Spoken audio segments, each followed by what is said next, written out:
Hola, mis amadas hermanas, ¿cómo están? Una vez más nos encontramos y en este mes donde nos toca hablar sobre los reyes de Israel, a mí me tocó un rey muy particular, que es el rey Acab.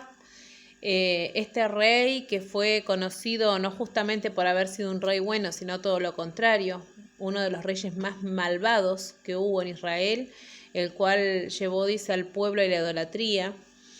Este rey Acab, al cual se le da bastante importancia porque hay varios capítulos que hablan de él, en Primera de Reyes, a partir del 16 en adelante, no solamente de él, sino también de su esposa, que era Jezabel, hija de un rey pagano, que adoraba, idolatraba a otros dioses de Baal. Dice que no solamente eso, sino que ellos llevaron también al pueblo a la idolatría. Y Jezabel era una mujer que influenciaba muchísimo en Acab, porque dice que ella lo incitaba para que adorara a otros dioses, lo incitaba para que estuviera en contra de los profetas de Dios, como fue Elías. Fíjense en que en este reinado, en esta historia, hay unos personajes impresionantes, historias que nos marcan muchísimo, como la historia de Elías, porque él fue el profeta que habló a Acab. Él fue el que en el tiempo de Acab fue cuando no hubo lluvia por castigo de Dios, y también fue cuando Elías mató a profetas, a más de 450 profetas de Baales, y hizo descender lluvia. Todo esto ocurrió en ese reinado de Acab. Acab fue un rey, como decía, totalmente perverso, que se dejó influenciar por su esposa y que juntos llevaron al pueblo a la idolatría. Saben que buscaban la historia y hay tanto para hablar sobre este reinado porque pasaron muchas cosas que hicieron cambiar la historia de Israel y fue a través de este rey. Podíamos decir que era un rey, aparte de ser dado a los ídolos, influenciado, ser un hombre débil, digamos, porque la que realmente reinaba en lugar de él era su esposa.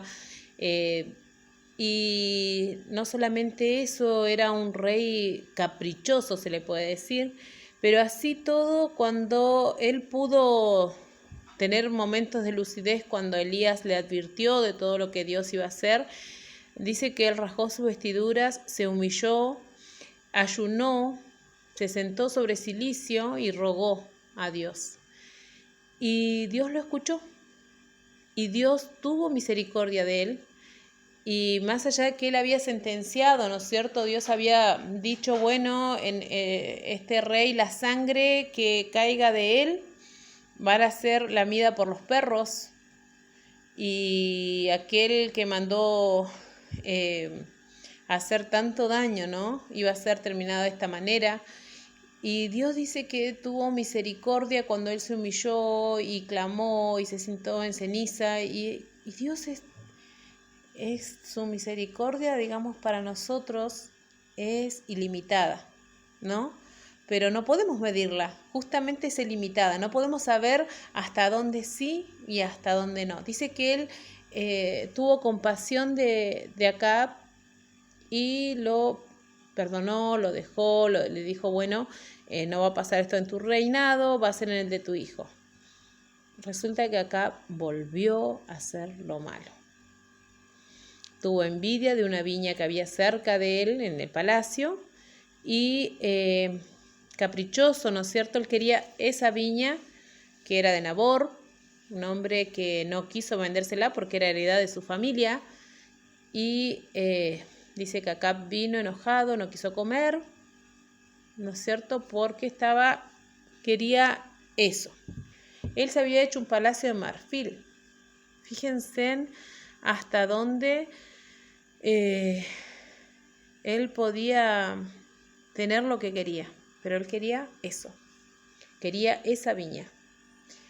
Entonces su mujer, cuando lo vio que estaba así desanimado, dice, bueno, ¿qué te pasa? Que él quería esa viña. Y le dijo Jezabel, ¿y por qué no? Si tú eres el rey, tú puedes tomar lo que quieras. Y mandó a matar a Nabor por medio de engaños, de mentiras, y fue Acab y tomó esa viña. Volvió a pecar contra Dios. Fíjense en cuánta era la maldad, el capricho que él tenía, que no le importó la vida de esa persona, no le importó pecar de vuelta contra Dios. Entonces, Acab, influenciado por Jezabel, vuelve a pecar. Muchas veces, reiteradas veces, el Señor nos habla a nosotros como sus hijos y nos muestra por dónde ir. Fíjense que en esta historia yo tomaba apuntes de personajes: Acab, Jezabel, Elías, también en esa historia hay una viuda, y Abdías. Abdías era la mano derecha de Acab, y él era temeroso de Jehová. Y dice que él guardó a los profetas cuando, por orden de Jezabel, iban a ser exterminados, los profetas de Jehová. Él los escondió en cueva de 50 en 50 y les daba de comer pan y agua para que pudieran estar vivos, porque él temía a Jehová. Fíjense en que Acab no estaba solamente rodeado o influenciado por esta mujer, también tenía gente a su alrededor que le decía lo que era lo bueno y lo malo, como el profeta Elías, como Abdías, que era su mano derecha. Pero él no pudo escuchar la voz de Dios. Terminó escuchando su ego interior y a quien alimentaba ese ego, que era su mujer. Esto me llevaba a pensar cuántas veces en nuestra vida el Señor nos habla, pone personas indicadas alrededor nuestro que nos están mostrando, pero no podemos ver porque no es lo que queremos ver, sino que justamente nosotros queremos terminar escuchando esa voz que nos diga lo que nosotros queremos escuchar. Si puedes tomarlo, tú eres el dueño de tu vida y Dios es misericordioso, entonces te va a perdonar. Hermanas, en esta tarde mi llamado es a que estemos atentos y a que podamos ser sensibles al Espíritu de Dios cuando nos habla a través de personas que llegan a nuestra vida, para que no seamos oidores olvidadizos, sino que podamos tener nuestra mente, nuestra mirada, nuestros ojos, nuestros oídos atentos al Señor.